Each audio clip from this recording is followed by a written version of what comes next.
Bienvenidos a Cuarto Intermedio, el programa del Colegio de Abogados. Roque, bienvenido, acá estamos. Bienvenido, Gonzalo, bienvenidos amigos que nos siguen semana a semana por la señal de Somos Alta. Aquí estamos listos para desarrollar distintos temas, ¿no? Vamos a hablar de la feria judicial, vamos a hablar de la usucapión como proceso, en el marco de unas clases que va a dar Ángel Salto. También vamos a hablar de desalojo, muy importante para todas aquellas personas que tengan un conflicto de este tipo, tomen papel y lápiz, y también para los estudiantes. Así es. Y bueno, la agenda académica del colegio también es un tema que vamos a destacar, ¿no? Por suerte ya empezamos las actividades del Colegio de Abogados, así que vamos a tener con la doctora Claudia Narváez una agenda rápida por todos aquellos cursos, y inclusive la maestría de Derecho Procesal. Recordamos, este año el colegio empieza con la maestría de Derecho Procesal. Vuelven las confesionales, Roque. Vuelven las confesionales, y también, bueno, vuelve un espacio muy querido para todos, que es el artista del mes. La semana pasada lo hemos entrevistado a Rubén Cavallini, estamos viendo ahora en pantalla una obra que le pertenece, es un pintor salteño. Estamos viendo en este momento un retrato de Ana Popovic, que es un cuadro que ya se vendió, se va para Cachi. Sí, va a estar en un pub de Cachi, ¿no? Sí. Última semana que se pone acá en el programa y ya viaja para Cachi. Así es. Bueno, nosotros empezamos con el programa entonces. No queda más que empezar con el programa, pero antes, como siempre, nosotros de este espacio del Colegio de Abogados le decimos a ustedes televidentes que si tienen algún problema jurídico, ¿qué tienen que hacer, Gonzalo? Consultar a un abogado, ¿no? Así es.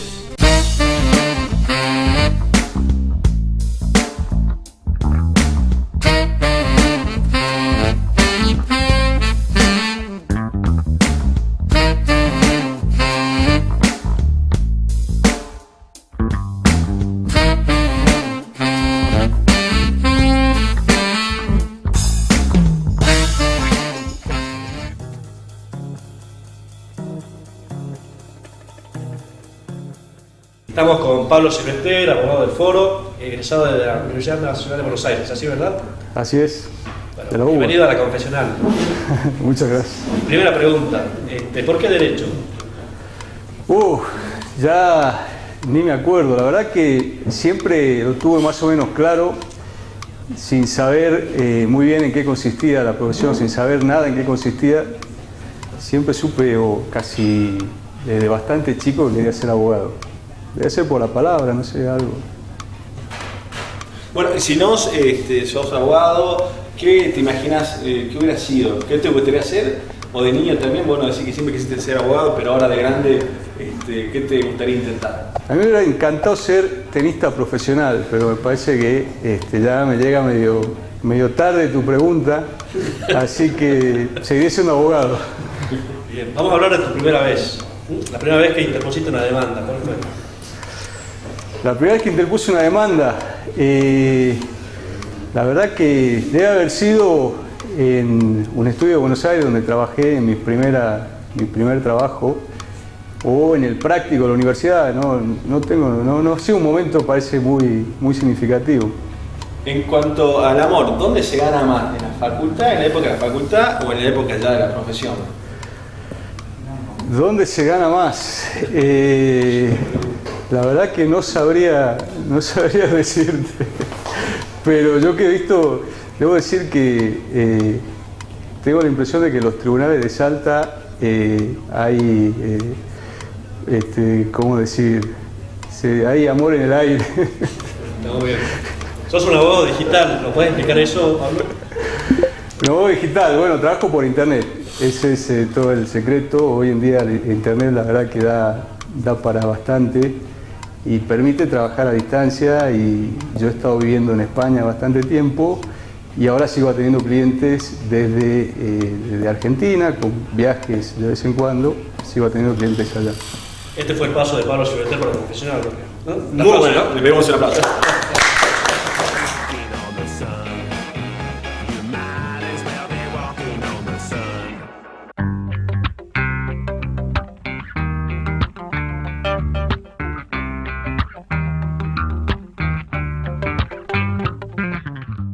Conocer y respetar los derechos humanos está en tus manos. El derecho a la igualdad y no discriminación reconoce y valora las diferencias entre las personas, sin importar su orientación sexual, edad, género o nacionalidad, religión y etnia, o si se trata de personas de pueblos indígenas o con alguna discapacidad. Todas y todos tenemos los mismos derechos ante la ley. Así hacer valer y difundir los derechos humanos está en tus manos. Te llamo si lo encuentro. Chao.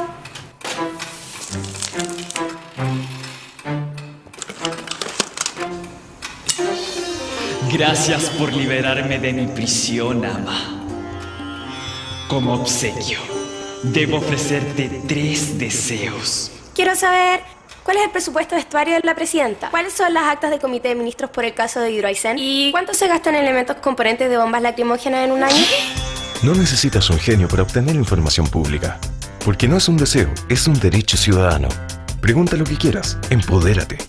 Quiero un cuadro del zorro pintado por Picasso y también quiero un departamento en el centro que no se vea tan nuevo y que en el baño hay una piscina enorme. Pero son solamente 3 deseos, ¿no más? Quiero un arcoíris y también quiero viajar a Atacama y también quiero ir a Isla de Pascua y también quiero un elefante.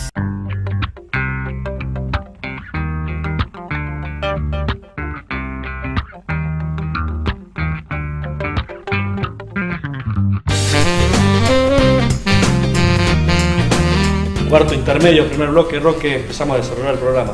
Así es, Gonzalo, para hablar de la actividad académica que se va a desarrollar esta primera etapa del año, este 2017, que por suerte nos encuentra con muchas actividades. Así es. Para hablar del tema hemos convocado a la doctora Claudia Narváez. Ella es coordinadora del Departamento Académico de Posgrado del Colegio de Abogados. Exactamente. Claudia, buenas tardes, muchas gracias por venir. No, gracias a ustedes por invitarme. Sí. Bueno, muchas actividades, por lo menos este primer trimestre, visto el programa. Sí, se vienen, bueno, mañana arrancamos ya con los cursos de verano. Sí. Con el tema Usucapión, lo invitamos al doctor Ángel Salto para que hable sobre el tema de 15 a 17 horas, que va a ser mañana, se va a dictar mañana y el viernes, en el mismo horario.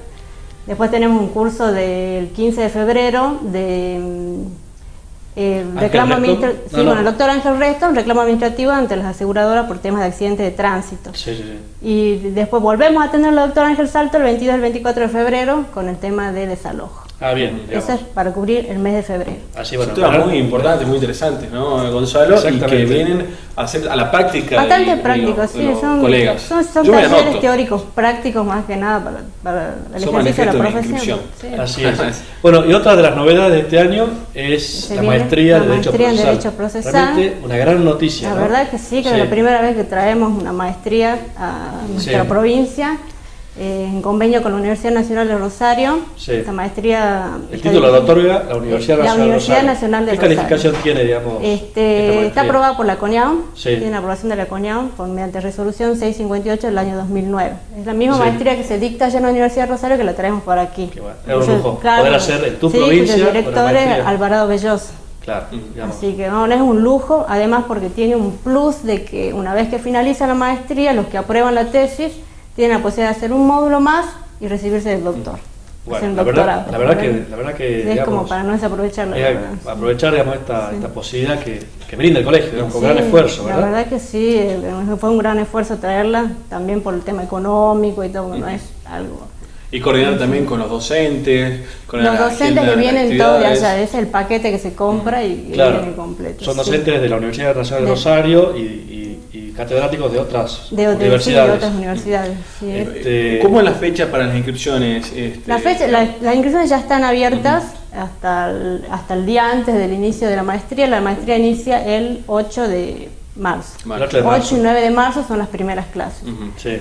La inscripción sale de 7.000 pesos y después tenemos el saldo que sería 50.000 pesos que se lo puede pagar en 6 cuotas sin interés o en 10 cuotas de 5.500 o 16 cuotas de 3.500, o sea, opción del matriculado. Perfecto, hay esa posibilidad de claro, la maestría esta dura 2 años, claro, con 8 módulos por año, anuales, de marzo a noviembre se dice. Claro, está bien. Bueno, entonces la gente que se quiera interiorizar lo puede hacer a través de un mail, ¿no? A través de un mail pueden mandar un mail al depto académico, así abreviado dptoacadémico@abogadosdesalta.org.ar. ¿Los requisitos cuáles son? Perdón, tiene que ser ya abogado con título. Abogados con título. Matriculado, porque hay muchos que se recibieron, pero... No, si tienen el título, ya está, con eso ya pueden iniciar, no hace falta que se hayan matriculado. Pueden tener título en trámite y se recibe igual la documentación. También se recibe igual con estar con título en trámite. Es una maestría en Derecho Procesal, pero derecho procesal. Dentro del Derecho del Proceso, digamos, se refiere al Derecho Procesal Civil, Penal... todo, abarca la primera parte, porque esta maestría tiene 2 grandes partes.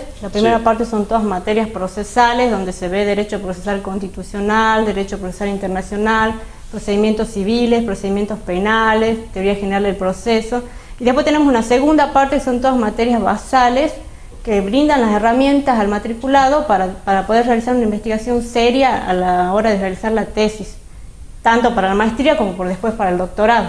Claro. De ahí tenemos materias como metodología de la investigación, taller de tesis, argumentación jurídica, epistemología, claro, metodología del derecho, análisis del caso jurídico, del discurso jurídico, entre otras cosas. ¿Dónde se va a dictar? Se va a dictar en la sede del nuevo salón del Colegio de Abogados de Ciudad Judicial. Que es un lujo, sí, ¿no? Sí, es un lujo, la verdad.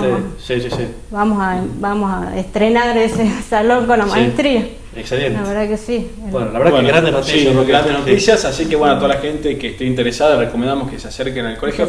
Y gracias también a la página del Colegio de Abogados. Sí, también ahí se sube toda la información. Que se sube toda la información. Y también, bueno, nosotros acá del programa vamos también compartiendo todas aquellas actividades que se hacen, como es en el próximo bloque que vamos a hablar, ¿no es cierto?, con Oscar Lafuente, y en el último bloque vamos a hablar con el doctor Ángel Salto, que es respecto a uno de los cursos que se está dictando esta semana en el Colegio de Abogados. Muchas gracias, Claudia. No, gracias a ustedes. Creo que un segmento del programa muy querido y muy reclamado, la confesional. Así es, bueno, hemos estas vacaciones aprovechado también para recolectar algunas confesionales. Así ¿Y cuál vamos a compartir ahora? Bueno, ahora vamos a ver la confesional de Álvaro Ulloa, abogado. No ejerce, pero es abogado, digamos. Es el director del INADI, recordemos. Exactamente, delegado del INADI en Salta. Álvaro Ulloa y su confesional.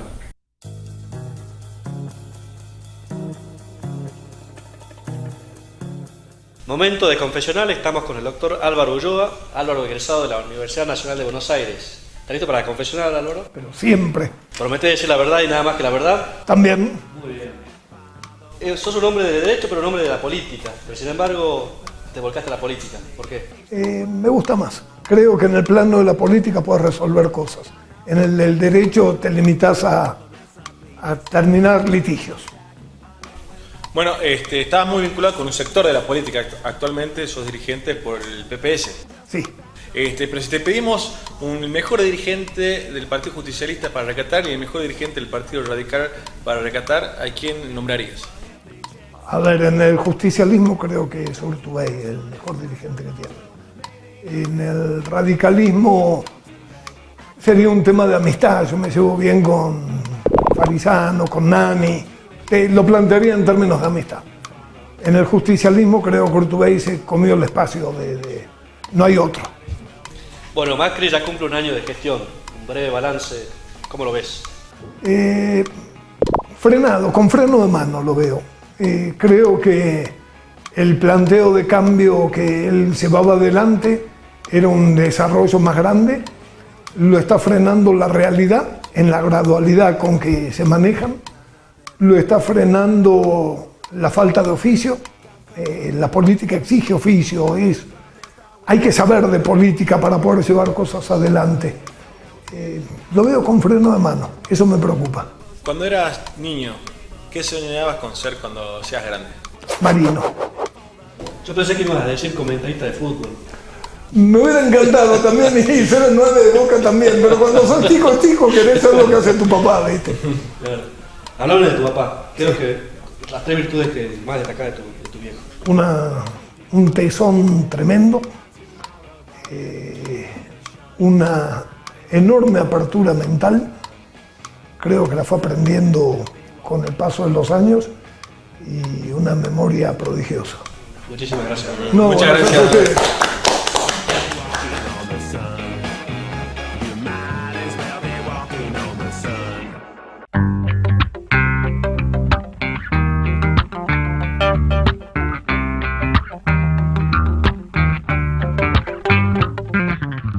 Conocer y respetar los derechos humanos está en tus manos.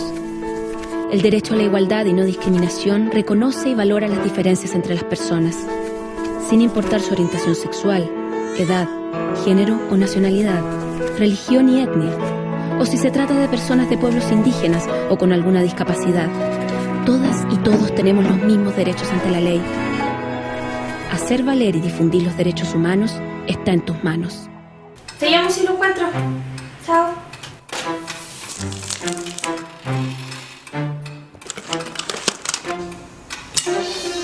Gracias por liberarme de mi prisión, ama. Como obsequio, debo ofrecerte 3 deseos. Quiero saber cuál es el presupuesto de vestuario de la presidenta, cuáles son las actas del comité de ministros por el caso de Hidroaicén y cuánto se gasta en elementos componentes de bombas lacrimógenas en un año. No necesitas un genio para obtener información pública, porque no es un deseo, es un derecho ciudadano. Pregunta lo que quieras, empodérate. Quiero un cuadro del zorro pintado por Picasso y también quiero un departamento en el centro que no se vea tan nuevo y que en el baño hay una piscina enorme. Son solamente 3 deseos, no más. Quiero un arcoíris y también quiero viajar a Atacama y también quiero ir a Isla de Pascua y también quiero ir a un elefante.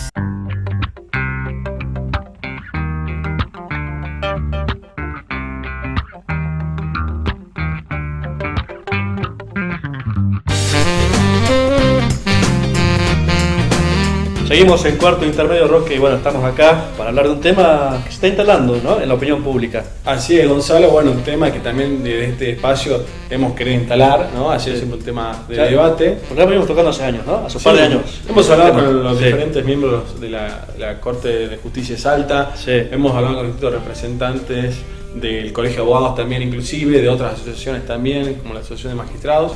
Y bueno, es el momento ahora también para hablar con el delegado de los empleados judiciales. Así es, está con nosotros el señor Oscar Lafuente, eres secretario general de la agremiación de empleados del Ministerio Público del Poder Judicial, ¿verdad? ¿Es así? Exactamente, así es. Buenas tardes, muchas gracias por venir. Oscar, antes de empezar a conversar sobre el tema de la feria, que es el tema por el cual te hemos convocado, si es necesario o no eliminar la feria, te proponemos ver la opinión de 2 referentes del tema. ¿Sí? Así es, vamos a hablar con un referente de ASIG, que es coordinador de una asociación civil, ¿no es cierto, Gonzalo, que es por la igualdad y la justicia, que se llama Fernando Bracaccini, y también luego con el famoso Jorge Rizzo, el doctor Jorge Rizzo, quien es abogado y fue mucho tiempo representante de los abogados, fue presidente del Colegio de Abogados de Capital Federal.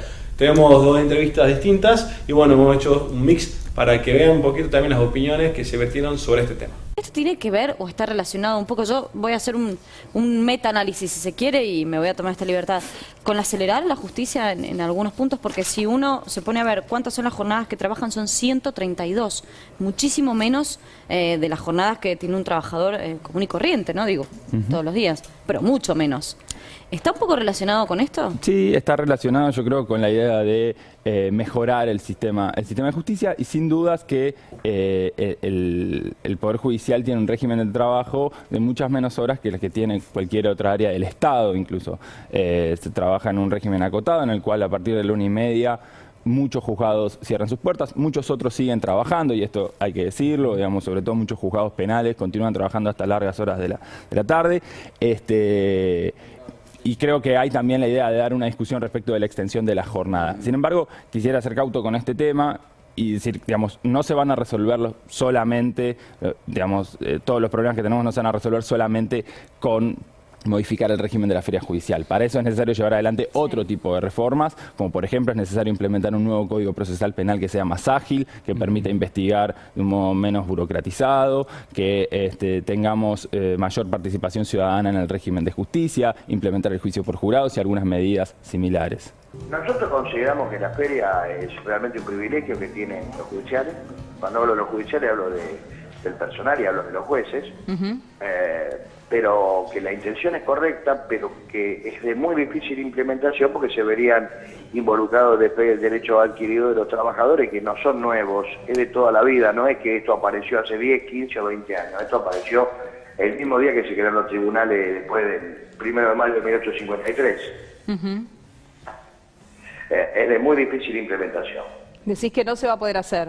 No, no digo que no se pueda hacer, digo que se puede hacer, pero habría que ver cómo y se tendría que llegar a un acuerdo con el sindicato y muchas cosas más. Claro, la resistencia va a venir de ahí, ¿no? Y lógicamente, más allá de los jueces importan poco, lo que importan son los trabajadores que van a ver de alguna manera u otra pulverizado algunos derechos que ya tienen y los van a ir a litigar a tribunales. Esto no hay ninguna duda al respecto. Y ahora está claro que el sindicato se va a oponer. Los jueces y los fiscales y todos ellos, ¿qué postura van a tener? Se van a oponer rotundamente, tienen que jugar al golpe, escúchame. No. Todos, o sea, se van a oponer todos. nosotros no nos vamos a oponer. Lo que sí vamos a marcar como periodísticamente o como vos, o cuando nos pregunte cuáles son los pros y los contras de este tema, ni más ni menos, estamos señalando que es difícil para los abogados, es complejo trabajar en enero, se ríen todos porque digo que tienen que andar abajo del rayo del sol, cosa que es cierta. He pedido hasta el hartazgo que eliminen el requisito del saco y la corbata para los abogados en verano.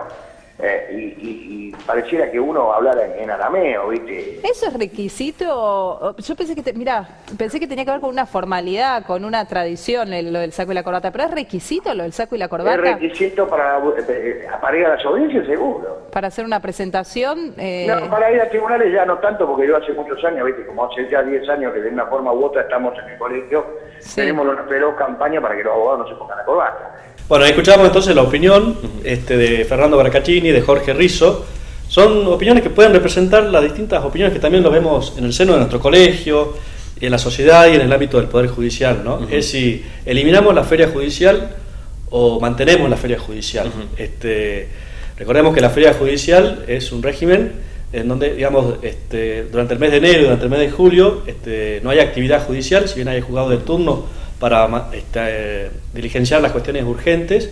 Durante 45 días, podemos decir, se paraliza el Poder Judicial. Todo el mes de enero y 2 semanas de julio. Efectivamente. Y bueno, ha resucitado como otro mes de enero más, que bueno, si es necesario que este régimen siga así. Así es. Bueno, el proyecto de Justicia 2020 propone la eliminación de la feria para la justicia federal y se está instalando en nuestra provincia el debate, ¿no? Así es. ¿Cómo lo ve Oscar Lafuente de este tema? Nosotros no estamos de acuerdo. En primer lugar, quería aclarar que no es que la justicia se paraliza 45 días porque la justicia sigue de manera activa.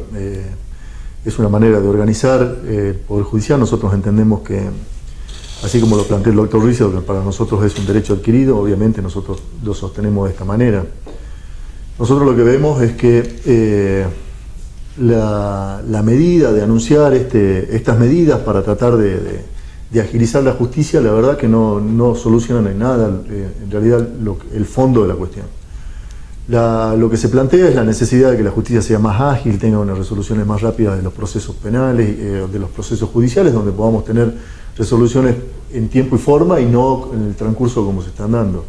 Es cierto que tiene varias causas esto de origen de esta situación, el tema del cúmulo de causas, el crecimiento de la conflictividad social, todo deriva en el ámbito de la justicia. En el ámbito federal se nota más en razón de que existen muchos juzgados que no tienen jueces a cargo, están con vacantes, no existe la misma calidad de edilicia que tenemos nosotros, por ejemplo, acá en Salta Capital, en lo que existe en los juzgados federales, donde es distinta la situación. Pero para nosotros, con respecto a este tema de la eliminación de la feria judicial, es algo que no funciona. No va a funcionar porque nosotros, como te decía, es un derecho adquirido. Claro. Hablamos de derecho adquirido, pero también, digamos, se puede ver también como un privilegio, digamos, que no lo tienen otros empleados de otros sectores públicos o del sector privado, digamos. Vacaciones garantizadas por 45 días, sin importar si tienen 0 antigüedad, ¿no? Este sistema de organización del tema de las vacaciones, que es lo que nosotros interpretamos, y no lo hablo desde el punto de vista de la feria judicial, sino de las vacaciones de los trabajadores, que está establecida en la relación laboral que tenemos con el Poder Judicial, de que durante el periodo de enero y 2 semanas durante el periodo que la Corte fije como de feria durante el mes de julio, será destinado para las vacaciones nuestras.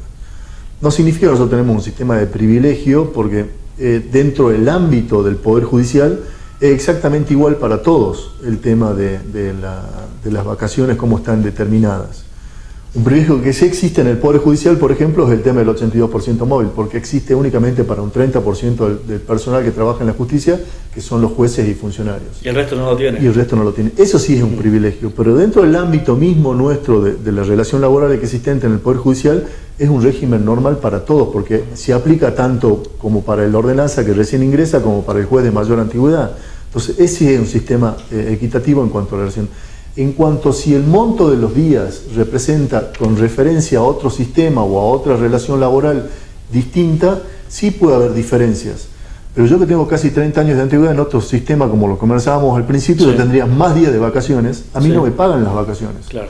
Porque yo no tengo un régimen donde esté habilitado de que me den los días de vacaciones y me paguen esos días de vacaciones. Por lo tanto, no es desde el punto de vista que nosotros lo vemos, de la vivencia que tenemos dentro de nuestro régimen laboral, no es un sistema de privilegio, es un sistema que está establecido de hace muchísimos años y nosotros obviamente lo vamos a hacer respetar. Ahora, bueno, Oscar, decías que la justicia en estos meses no paraba. Es cierto, pero también no es cierto en cierto punto, porque uno quiere presentar una demanda, no puede, se suspende un montón de plazos.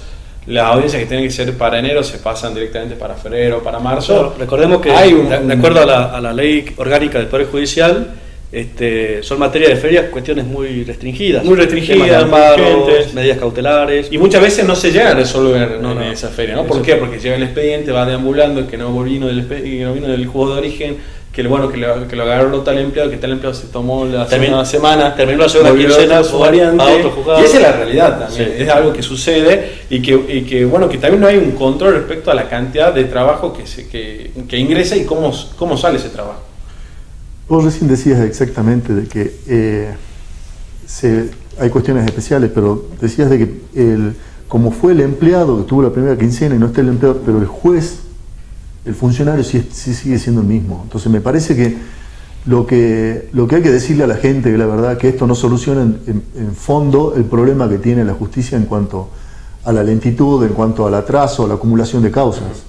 Lo que sí me parece que habría que decirle a la gente, al público en general, a quien requiere del derecho de justicia poder acceder y poder tener, es de que tiene que haber otras medidas de fondo para poder solucionar estos problemas. El tema de la creación de mayor juzgados, el tema de la creación de modificaciones en los códigos procesales que permita tener una agilidad en el sistema, que permita realmente tener las respuestas más pronto, y eso sí significaría un avance en la justicia. Todos saben el día que ponen el pie en la ciudad judicial, pero no saben cuándo lo sacan. Exactamente. Bueno, yo coincido, Oscar, que el reclamo de la gente es celeridad. Digamos, queremos una justicia eficiente, queremos que los conflictos que llevamos al escritorio del juez se resuelvan en tiempo y forma. Una justicia lenta no es justicia, eso es realmente un reclamo, pero también es necesario, para lograr una justicia eficiente, una batería de medidas. Por supuesto que la feria, si eliminamos o no va a solucionar el tema. Es una de las medidas que están adoptando otros países, ¿no? En Estados Unidos, por ejemplo, no existe la feria judicial. La justicia, los jueces tienen un sistema de vacaciones como lo tiene cualquier otro empleado público. En Chile, en el año 2014, se ha eliminado la feria, se ha organizado de otra manera el sistema judicial. En Tucumán, digamos, hace ya años funciona el doble turno, la justicia empieza a las 7 de la mañana y termina a las 7 de la tarde, la atención es continua. Es decir, necesitamos, digamos, una justicia que dé respuesta a una sociedad del siglo XXI, no que funcione con normas del siglo pasado, ¿no? Está bien. Ahora, lo que vos decís, viendo en el ámbito local, en el ámbito nacional, que vos planteas el tema de Tucumán, en Tucumán hubo una creación de duplicidad de empleados, una duplicidad de secretarios, si bien el juez sigue siendo a cargo del mismo juzgado, existe una duplicidad de personal y una duplicidad de secretarios. Que implica un compromiso presupuestario mayor. Obviamente significa un impacto presupuestario mucho más alto. Hubo también una modificación con algunas medidas procesales. Me parece que, pero limitar, darle expresión por parte del gobierno nacional de que para agilizar el sistema de la justicia es agregar 30 días hábiles al servicio de la justicia, porque son 20 días en enero y 10 días en el mes de julio. ¿Eso va a solucionar el problema de fondo de la justicia? Me parece que no, me parece que es una medida, un anuncio muy escotado con respecto a la realidad que tiene la sociedad de la necesidad de justicia dada al atraso que tiene. Bueno, y vos también mencionabas otros temas también respecto, por ejemplo, que hacen a los empleados judiciales, tienen que ver, por ejemplo, con el 82% móvil. ¿Cómo están con ese tema? ¿Cómo están relacionando en este momento? ¿Tienen paritarias próximamente también? Nosotros tenemos un acuerdo salarial plasmado de hace 8 años, desde que asumió el gobernador Juan Urtubey, y nosotros hemos logrado recuperar un régimen porcentual y tenemos una serie de incrementos establecidos ya desde esa época hasta acá. Nosotros percibimos el incremento que tuvo el presidente de la Corte el año pasado, nosotros lo percibimos este año. Por lo cual tenemos una base ya establecida para este año, conforme con los aumentos. ¿Una vez al año o escalados? Son escalados en los mismos meses, con el mismo porcentaje. Nosotros lo que estamos planteando ahora es una cuestión que para nosotros ha llevado a tener que valorarlo de esta manera. La Corte se aumentó un adicional donde originariamente en el año 2016 tendría que estar en un 16% y está en un 33,5%.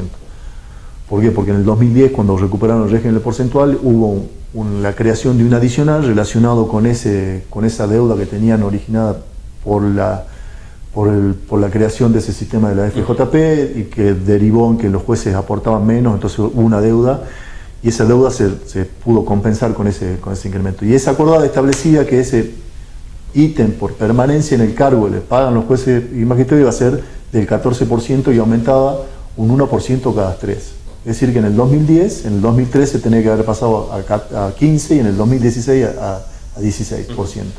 En el 2016 llegó a 33,5%. Entonces, nosotros le decimos que esa transferencia de fondos a ese recurso, a ese sistema, a ese adicional que tienen los jueces y funcionarios que no nos toca a los empleados, nos estamos pidiendo que ese adicional sea incorporado en parte a lo que también corresponde al haber de los empleados, porque nosotros vamos con un régimen de porcentualidad relacionado con el incremento del juez. Y haberse modificado esta situación a nosotros nos perjudica, entonces estamos planteando esta situación. Otra pregunta, la última, porque ya tenemos que ir cerrando el bloque.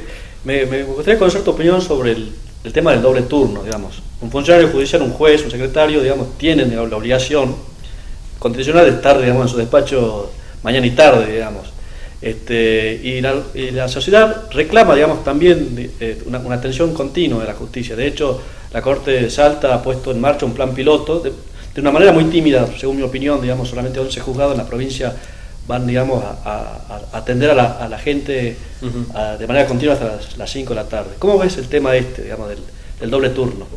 Si vos lo comparás con nosotros en principio no estábamos de acuerdo. ¿Por qué? Porque hablábamos del tema de Tucumán. Sí. Nosotros, si supuestamente queremos dar una celeridad a la justicia, tiene un impacto presupuestario mucho más alto.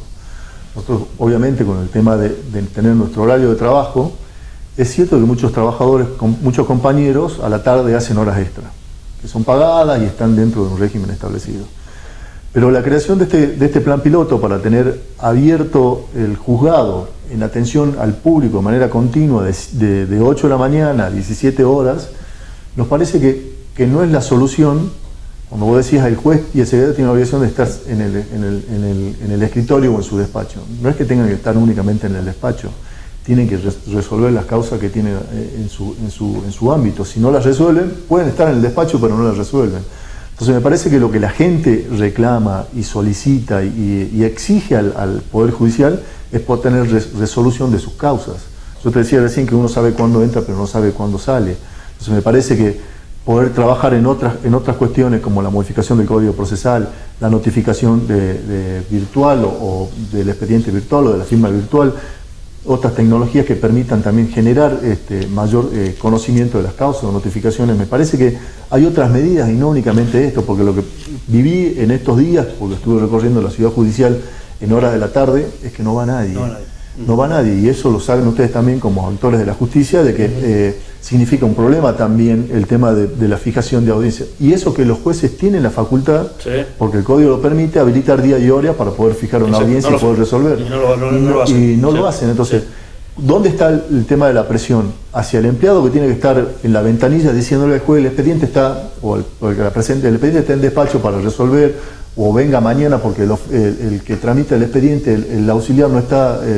porque es así, no vino el sumariante, no te puedo decir lo que pasa. Exactamente. Entonces, me parece que hay otras medidas que hay que trabajar para poder generar esta solución, y estas son medidas que no resuelven en definitiva el fondo. La verdad que muy valioso tu aporte. Muchas gracias. Muchos empleados judiciales que nos ven, estamos muy contentos también porque siempre nos manifiestan. Y por tu predisposición para tocar un tema que es delicado, un tema pero bueno, ¿no? que causa polémica en el Poder Judicial. Y con la sociedad también. Así es. Hacemos una pausa, Gonzalo, ¿te parece? Los invitamos a los clientes que se queden por la señal de Somos Salta. Ya volvemos con el último bloque de Cuarto Intermedio.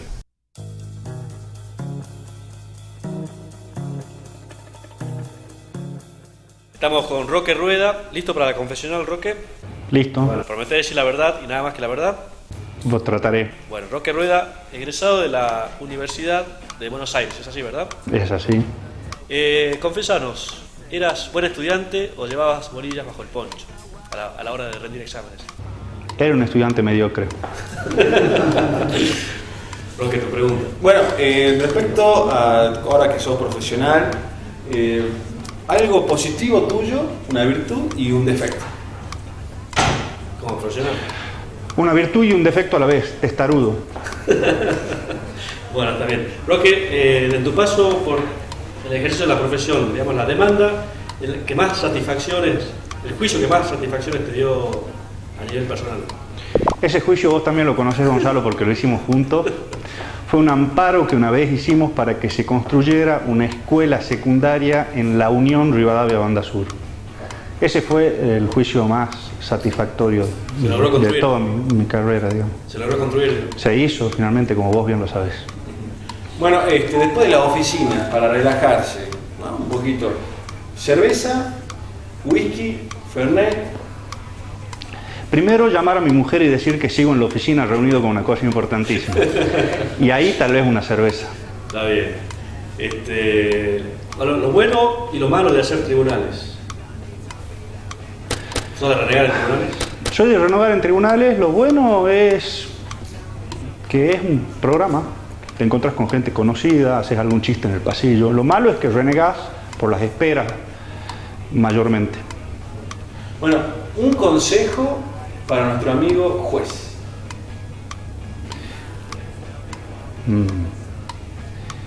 Ser valiente. Muchas gracias. Muchísimas gracias, Roque.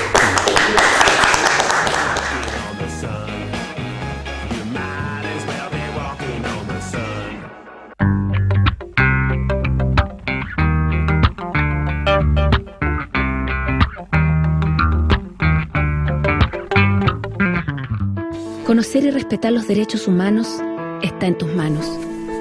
El derecho a la igualdad y no discriminación reconoce y valora las diferencias entre las personas, sin importar su orientación sexual, edad, género o nacionalidad, religión y etnia, o si se trata de personas de pueblos indígenas o con alguna discapacidad. Todas y todos tenemos los mismos derechos ante la ley. Hacer valer y difundir los derechos humanos está en tus manos. Te llamo si lo encuentro. Chao.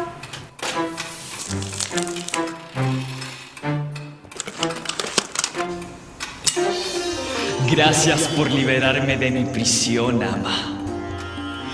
Como obsequio, debo ofrecerte 3 deseos. Quiero saber, ¿cuál es el presupuesto de vestuario de la presidenta? ¿Cuáles son las actas de comité de ministros por el caso de Hidroaicén? ¿Y cuánto se gasta en elementos componentes de bombas lacrimógenas en un año? No necesitas un genio para obtener información pública. Porque no es un deseo, es un derecho ciudadano. Pregunta lo que quieras, empodérate. Quiero un cuadro del zorro pintado por Picasso y también quiero un departamento en el centro que no se vea tan nuevo y que en el baño hay una piscina enorme. Pero son solamente 3 deseos, ¿no más? Quiero un arcoíris y también quiero viajar a Atacama y también quiero ir a Isla de Pascua y también quiero un elefante.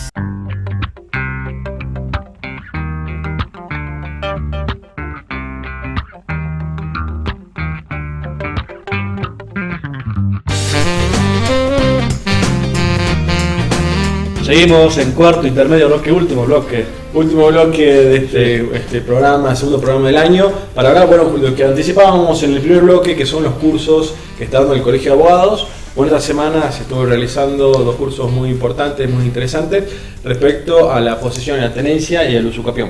Así es, para hablar de los cursos de verano del Colegio de Abogados, está con nosotros el doctor Ángel Salto. Ángel, ¿cómo está? ¿Qué tal? Buenas tardes, ¿cómo nos va? Muchas gracias por haber venido, Ángel. No, gracias a ustedes por invitarme. Responsable del curso de usucapión. Sí, arrancamos el 8 de febrero en una primera clase y el 10 con la segunda, que tiene que ver justamente con los juicios de usucapión. Y estas 2 clases están enlazadas con otras 2 más que las damos el 22 y el 24 de febrero, que tienen que ver con el juicio de desalojo. Es decir, estas 4 clases vemos lo que es la diferencia entre tenencia y posesión, y es lo que delimita después justamente la demanda, sea de desalojo o sea de usucapión, según se trate de tenencia o posesión.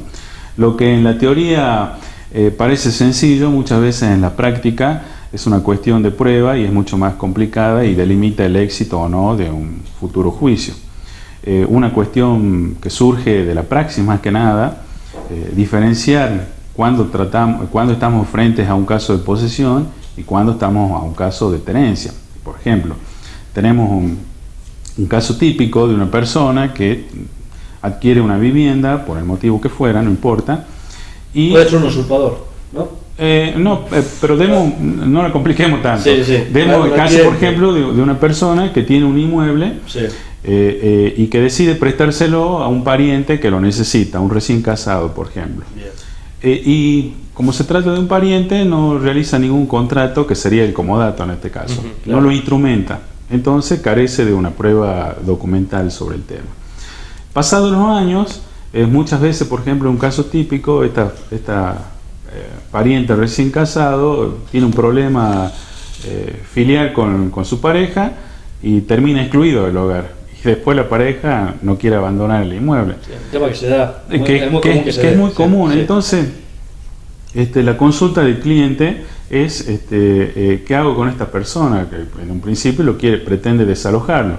Y nosotros como abogados tenemos que ver con qué prueba contamos, porque si iniciamos un juicio de desalojo, donde el objeto de la demanda es recuperar la tenencia, si el demandado, que sería en este caso el cónyuge, pongámosle que sea la mujer con su hijo, prueba que en realidad ella es una poseedora, es decir, que no es una simple tenedora, es decir que lo tiene considerándose que es la dueña. Exacto, sí. y lo acredita, por ejemplo, me trae un plano donde ha construido la cochera, por ejemplo, el vehículo, sabemos que la cochera es un acto de posesión. Claro. Entonces, frente a ese caso, si nosotros llegamos a iniciar un juicio de desalojo, no va a prosperar. No va a prosperar porque el objeto justamente del desalojo es recuperar la tenencia y estamos en un caso de posesión. ¿Me entienden? Entonces es fundamental muchas veces contar con instrumentos y que nosotros tengamos bien claro cuando se trata de actos de simple tenencia y actos de una posesión. Por eso es que es fundamental la instrumentación de todos los contratos que nosotros realicemos, es decir, que realice el cliente. Ahora, si el cliente a nosotros nos trae un contrato de comodato, obviamente estamos frente a una tenencia, más allá de que la persona que se encuentra residiendo en ese inmueble manifieste que es un simple poseedor. Claro. Por eso es fundamental descubrir cuál es la diferencia entre posesión y cuál es la diferencia entre tenencia, concretamente en los actos que realiza la persona que reside en el inmueble. Perfecto. Bueno, también otro de los temas que vas a tratar, Ángel, es respecto al desalojo, ¿no? Bueno, y que tiene una característica que puede ser civil o penal, puede cualquiera de dos vías. Vos abordar la vía civil. Efectivamente, cuando se plantean estos casos, y acá tenemos que ver, por ejemplo, el caso que vos planteabas recién del usurpador, sí. Más que nada, la vía penal está contemplada para este tipo de situaciones. Claro. Y el Código Procesal Penal dispone de una norma expresa donde autoriza al juez a que tome la decisión de desalojarlo al usurpador y exige una serie de requisitos que están en la propia norma, como por ejemplo que se trate del titular registral del inmueble que se pretende desalojar. Mientras que en la vía civil estamos frente a una situación totalmente diferente, donde se supone que tenemos una relación locativa, donde por lo general estamos frente a un contrato o estamos frente a simples tenedores, como recién lo mencionaban, por ejemplo, que le hayamos prestado el inmueble, por ejemplo, que estamos frente contrato de comodato. Hay un contrato de comodato, siempre hay un contrato, el tema es la prueba. Claro. Por lo general el común de la gente, cuando presta un inmueble, no lo instrumenta. Tenemos un contrato de comodato. El tema siempre radica, cuando vamos a juicio, en la prueba. ¿Cómo probamos el contrato de comodato? Y existen muchas maneras. Y siempre y cuando la parte a quien nosotros demandamos no nos pruebe que no tiene un contrato de comodato, sino que es un simple poseedor. Así que sobre la prueba es donde radica todo el tema del juicio. Claro. Y en eso es lo que persigue el juicio de desalojo. Una cosa que hay que tener muy en cuenta ahora con el Código Civil nuevo, es que por todo vamos a un juicio de desalojo. Con el Código de Vélez nosotros podíamos suscribir un convenio, por ejemplo, de desocupación. Sí. Y lo podíamos homologar, sí, y ejecutar directamente y obtener el lanzamiento en forma inmediata. Hoy eso ya no está permitido, justamente con el Código Civil Comercial nuevo. No se puede pactar de antemano la desocupación. No se puede pactar de antemano, no existe ya ningún tipo de convenio. Nos puede servir, es aconsejable igual realizar un convenio en el caso, por ejemplo, de que tengamos un préstamo de uso que no esté instrumentado. Claro. Entonces, obviamente, ante nada, claro, nos conviene instrumentar una desocupación exacto, mediante un instrumento con fecha cierta, ya sea la firma certificada, pero igual tenemos que recurrir al juicio de desalojo, pero ya tenemos una prueba fundamental y una cosa jugada material que está ahí en el instrumento que nosotros vamos a llevar a la justicia. Pero sí o sí tenemos que recorrer en tribunales el juicio de desalojo. Esa es la diferencia entre los dos códigos. El código una consulta que hacen, ¿cuánto dura un juicio de desalojo? Digamos, le pregunta al cliente, digamos. Si uno va al Código Procesal, es un juicio sumarísimo que teóricamente se debe liquidar en un mes o a más tardar. No es tan así. ¿Cómo son los trámites de la vida real? La práctica nos enseña otra cosa. Obviamente hablo desde mi práctica profesional, de mi experiencia personal. Yo llevo 21 años litigando y he litigado y sigo de hecho litigando en todos los distritos de la provincia. Según donde nos toque litigar va a ser la demora, porque lamentablemente los juzgados del interior tienen una demora propia para todos los juicios, muy diferente a cómo funcionan tribunales acá en la ciudad de Salta, que la verdad que nosotros tenemos un lujo en la ciudad de Salta en cuanto a la estructura y la cantidad de juzgados, porque tenemos juzgados divididos por materia, lo que no sucede en el interior. Claro, eso es cierto. Si vamos a hacer un juicio de desalojo en Joaquín M. González, tenemos un juez que es multifuero. Claro, familia, civil y comercial, consumidor. Imagínate que a ese juzgado de familia, a ese juzgado de Joaquín M. González le caiga un concurso, más allá de que la norma procesal prevé un juicio sumarísimo, los plazos no se cumplen. De hecho, yo lo he vivido personalmente en Orán, por ejemplo, donde tuve años litigando con un juicio de desalojo. Claro. En Salta es totalmente diferente. Tenemos un juzgado por materia pura y exclusivamente dedicado a la materia civil, en donde en promedio en menos de un año podemos obtener un resultado. También depende obviamente de las partes, porque si tenemos una parte demandada que es muy litigante, que podemos estar bastante tiempo porque nos puede apelar, nos puede interponer recursos, vamos a terminar la Cámara, más allá de que si tenemos un contrato y están todos los pasos procesales bien cumplidos, debidamente intimado la falta de pago que lo exige el Código Civil y Comercial nuevo, con carta de documento, cumplido todos los plazos procesales, una vez que se celebra la audiencia de prueba, el juez y se producen los alegatos, que por lo general todos los abogados lo hacemos por escrito, y depende, hay juzgados que exigen que se hagan en la misma audiencia y en forma oral. Por ejemplo, el juez después tiene supuestamente 2 días para dictar sentencia, pero eso sabemos nosotros que no ocurre, ¿me entienden?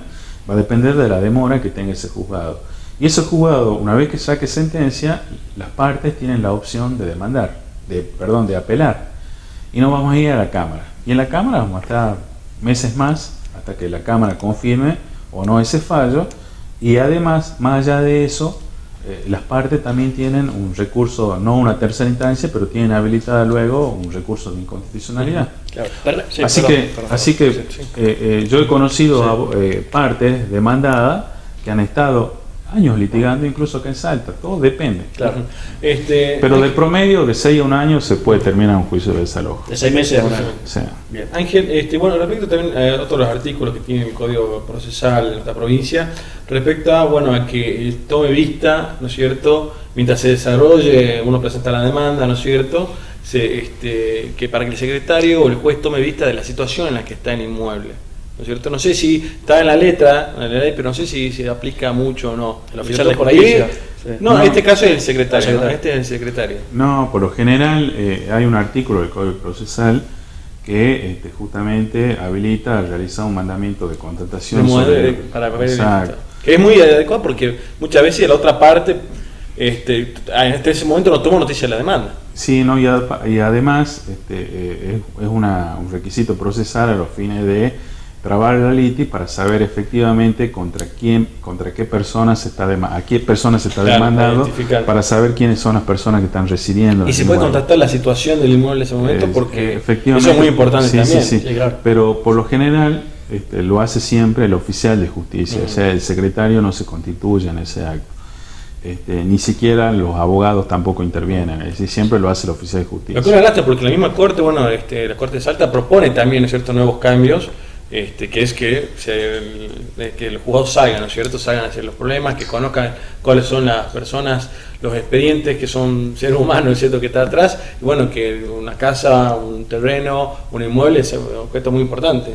Mira, con este tema, yo donde lo he visto mucho, que sí el juzgado sale a realizar la medida de contratación, es justamente al contrario de lo que sucede en Salta, es en los juzgados del interior y en los juicios de usucapión, donde por lo general una de las pruebas que se ofrece es la inspección ocular del inmueble para verificar los actos posesorios que invoca el actor en su juicio de usucapión, y por lo general se ofrecen este tipo de pruebas. Y en este caso, muchos de los secretarios, como en el interior, hay una idiosincrasia totalmente diferente, gente que se conoce, concurre, especialmente cuando se trata de usucapiones de inmuebles rurales, para conocer efectivamente cuál es el estado del inmueble. Ahí sí el secretario se constituye junto con el juez de paz en los inmuebles, pero es el único caso que yo personalmente lo he visto. Perfecto. Ángel Salto, muchas gracias. Muchas gracias, Ángel. Se nos acaba el tiempo. Se ha acabado el programa. Así es. Pero agradecerle al catering Kira, ¿no es así? Así es, Kira Catering Eventos, una empresa que tiene 20 años de trayectoria en Salta. Excelente catering. Excelente, brillante. Rivadavia 440. Así es. ¿Sí?